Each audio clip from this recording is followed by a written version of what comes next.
climatique et également du choix de la région de Saint-Louis pour abriter en tout cas l'un des comités régionaux.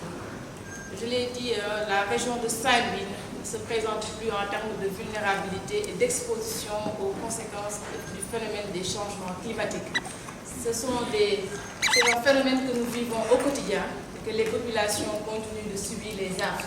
Donc si aujourd'hui vous nous offrez la possibilité de renforcer les capacités des services techniques régionaux, ici présents en tout cas de l'ensemble des parties prenantes par rapport à la prise en charge de la gestion des risques climatiques, nous ne pouvons que nous en réjouir et vous remercier en tout cas de l'approche que vous avez par rapport à la prise en charge de cette lancinante question qui est devenue irréversible.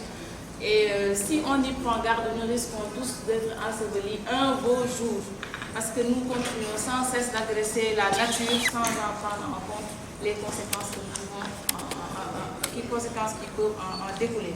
Alors, je voudrais en tout cas interpeller l'ensemble des services techniques ici présents de bien vouloir en tout cas s'approprier ces sessions de formation-là.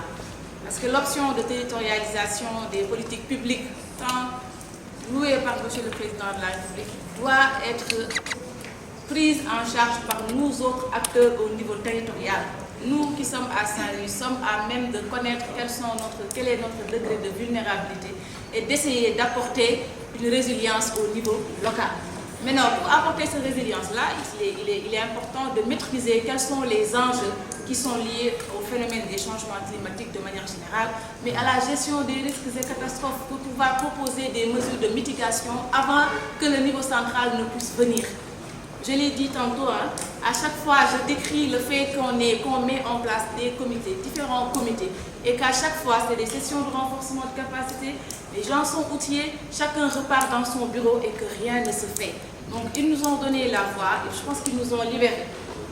Il va falloir qu'au moins, et ça c'est une instruction que je donne, M. le Grec, qu'il faut mettre en place une task force et faire des propositions aux autorités.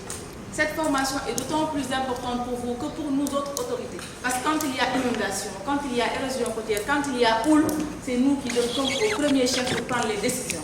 Et en prenant les décisions, nous avons également besoin de vous autres services techniques pour nous éclairer. Donc vraiment, je tiens à ce que ce comité-là ne soit pas comme les autres qui ont été mis en place. Qu'il y ait une task force qui fait des propositions pertinentes pour pouvoir prendre en charge ce phénomène des changements climatiques et surtout faire une cartographie déjà des risques au niveau de la région de Saint-Louis, de le mettre à jour et de le soumettre régulièrement à l'autorité, que ce soit le gouverneur et les différents préfets de département et sous-préfets d'arrondissement. Et ceci est extrêmement important parce que c'est des trucs que nous vivons de manière récurrente tous les jours. Le degré de vulnérabilité de la région de Saint-Louis, je l'ai dit tantôt, ne se discute plus. Vraiment, donc nous saluons également, nous profitons également de l'occasion pour saluer un peu la finalisation des travaux du projet de protection côtière de Saint-Louis, mais qui, il faut le dire, ne règle qu'une petite partie du problème. Donc la problématique, elle est là, elle reste entière, elle est majeure. Donc nous devons quand même nous inscrire dans une dynamique d'apporter des solutions pour apporter une résilience au niveau de la région de Saint-Louis. Ce sont ces quelques mots, monsieur le coordonnateur, que je voudrais placer à l'endroit des services techniques ici présents et dont je salue quand même l'implication parce que pour les différents projets par rapport au phénomène des changements climatiques, ils sont impliqués, mais quand même, il faudrait, comme je l'ai dit, qu'il y ait une petite task force qui est là et qui dynamise le comité, que ça ne soit pas tout le temps, dès qu'on finit une session de formation, qu'on range nos documents aux oubliettes et qu'il n'y ait pas de proposition allant dans le sens de faire bouger les choses.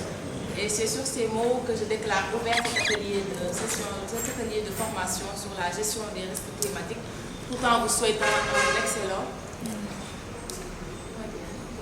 une excellente session. Merci.